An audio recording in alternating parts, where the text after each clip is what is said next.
Here we go. School's out for summer. But is it really? Welcome to Big Questions, Short Answers. I'm Sian. And I'm Andy, Sian's husband, asking the big life questions. And possibly adding a little bit of unsolicited advice. Maybe. This podcast is brought to you by Sian's value-based online course. Visit sianjacquet.com to find out more. So today's question is, should you go to a school reunion? Is that because you saw that email about there was one happening in your school? Yeah, I mean, I can't go because it's in the UK and it's, a long way to go. I mean, it's quite interesting. I mean, when it comes to the kind of Facebook thing, do you find yourself just saying, do I look younger? Do I look happier? My God, some of them multimillionaires. But are they happy? I don't know. But what comes down to is, should you go to a school reunion if one is offered and you're available to go? I know some very good films about it, but is it going to do you any good? That's the question. If you want to. There you go. End of podcast. What are you gaining? Here we go. What are you gaining? Motive, isn't it? Yeah, what's your motive about going to a school podcast? Because it's a school podcast. It's going to a school reunion. Is it like, I'm better than you at the end of the day? Is it that? Is that what it's all about? I think on any level, you want to go and you want to... Judge. No. That's not what I was going to say.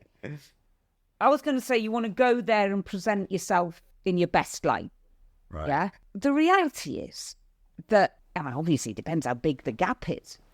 But if you're talking 30 odd years since you've met these people, the reality is you're not the same person.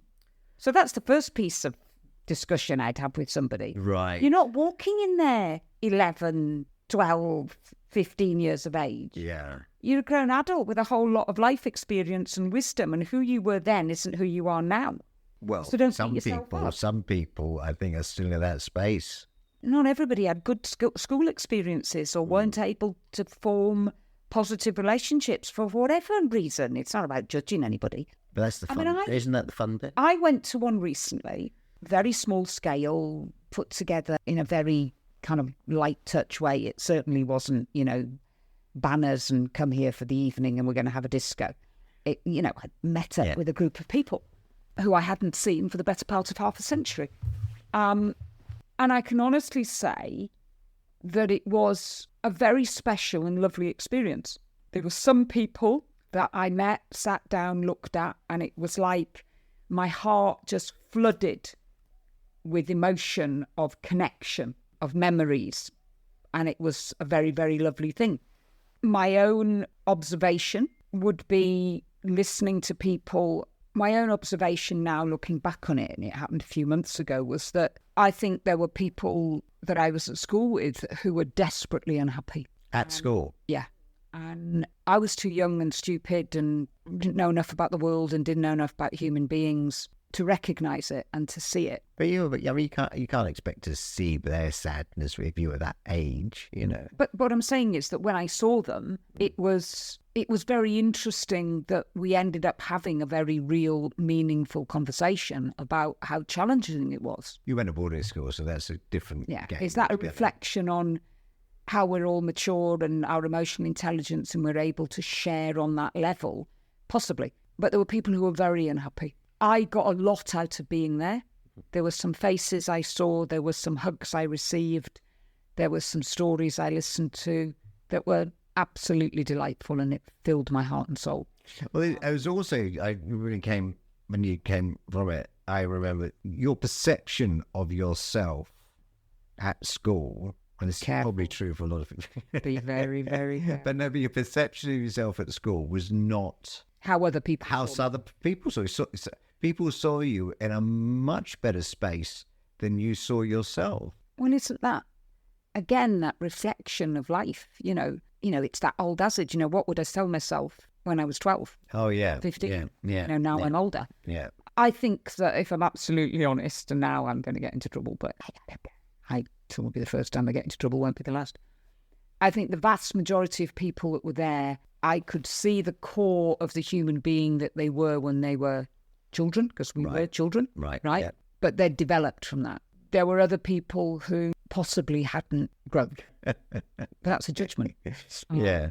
You know, all I know is that from my own perspective, you're quite right. I think that when you go back to a school reunion, if you overbake it and overthink it, you're going to emotionally put yourself in knots about what do people think of you.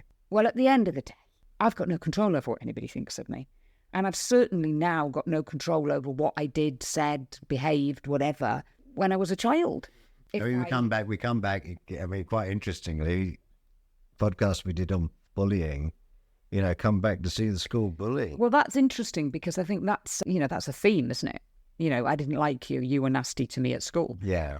And to be honest, if you were the recipient of bullying and unkind behaviour, then it can be quite triggering to go back to a reunion and do that. Or, equally, it can be very empowering. Right. I ain't that person anymore. Yeah. And I've come to eyeball you. Yeah. But I would respectfully suggest that the person you're choosing to go and eyeball isn't the same person as they were.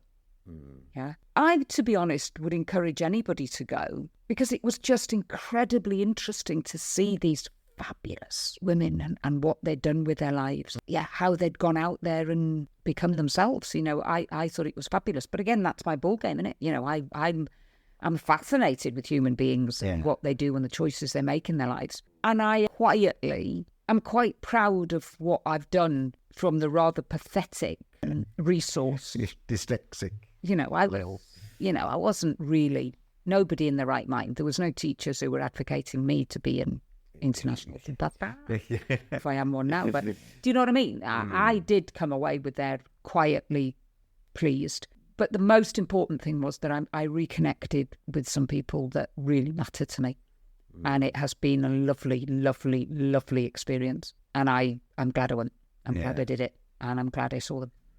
I suppose, it's because you went to an all-girls school. I wonder if the same is true of, co-ed school relationships, all that kind of stuff of teen American movies, Well, again, isn't it that we overbake it in our heads and we overthink? And unless you've got a personality disorder, everybody was a little bit worried about going. Everybody put a little bit more effort into what they were dressing up like. Yeah. I just think that's perfectly normal human behaviour. I mean, you've got to, I think though, you've got to be pretty, you'd have to still be pretty, solid in yourself, because if you are vulnerable, going into those situations would be pretty triggering, I should imagine. Absolutely. And I think it can be quite dangerous if you're going there with an agenda that only you have in your head and nobody else has got the script. I'm going there to make this all right. I'm going to speak to so-and-so, so-and-so, so-and-so, tell them what I really think now I'm a grown adult. Well, that's very unlikely to work out well. Yeah. I think if you go into it with an open heart and you go in there and think, right, for ... hours, I am going to be surrounded by people who I knew when I was a child. Yeah. Yeah. And of course, the likelihood is, well, it depends. I don't think the likelihood is you'll never see them again. I mean, I think you may well, unless you connect, reconnect, and there you go. There's an opportunity. Yeah. Just, I suppose, should you ask the question, should you or shouldn't you go again? Stop before you make the decision. Filter what's my motive. Yeah. What am I going there for? If you're going there to spend a few hours with people who you knew because you've got a genuine interest in where are they at, what are they doing, and have a little trip down memory lane and a bit of a laugh, then absolutely. But if you were going there trying to emotionally mend things, the wrongs, find closure, or to deal with open wounds that have never quite healed, not sure that's the place to be going to. Yeah.